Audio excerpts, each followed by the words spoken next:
इसको समझाना चाहता हूं मैं।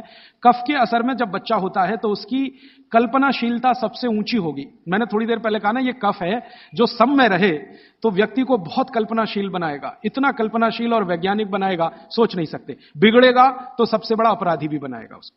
तो बच्चों की कल्पनाशीलता बहुत होती है क्योंकि वो कफ के असर में है। इसलिए हर ऐसी चीज जो उन्हें सोचने में मदद करती है उनको अच्छी लगती है।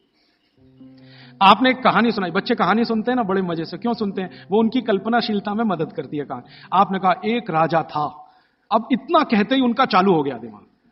आप आगे का वाक्य बोलेंगे उसके पहले वो कल्पना कर लेंगे राजा कैसा है, सिंहासन पर बैठा है कि जमीन पर बैठा है, बगल में रानी है कि नहीं है, सामने वजीर है कि नहीं है, मंत्री है कि, ये तो आपके बोलने से पहले उनके दिमाग में घूम गई पूरी फिल्म।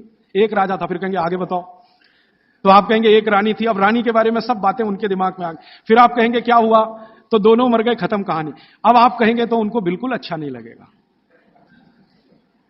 हम लोग बच्चों को टालने के लिए कहते हैं एक राजा था, एक रानी थी, दोनों मर गए, खत्म कहानी। उनको बिल्कुल अच्छा नहीं लगेगा क्योंकि जिस समय कल्पना उनकी चलना शुरू हुई आपने कहानी खत्म कर दी।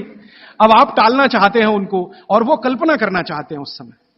तो आप कहानी को जितना लंबा खींचें उतना अच्छा।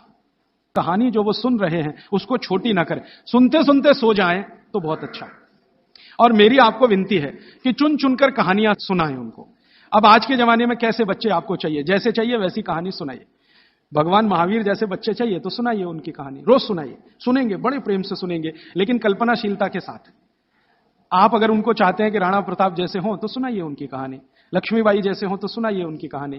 क्योंकि बच्चों की कल्पनाशीलता आपसे ज्यादा बड़ी है, ये जान लीजिए। ये अलग बात है कि उनके पास शब्दों का भंडार कम है, शब्दकोश कम है, लेकिन सोचने में वो आपसे आगे हैं। तो शब्द आप दे दीजिए, कल्पनाशीलता उनके पास है, बैठकर वो अपना चित्र बना ही लेंगे। और जिन बच्चों को जितनी लंबी कहानियां आप सुनाएंगे वो उतने ही क्रिएटिव होने वाले हैं, उतने ही क्रिएटिव होंगे। अच्छा वैज्ञानिक बनाना है बच्चों को तो कल्पनाशीलता ऊंची चाहिए। तो अच्छे वैज्ञानिक बनाना है अगर किसी भी बच्चे को तो कल्पनाशीलता ऊंची, तो कहानी उतनी लंबी।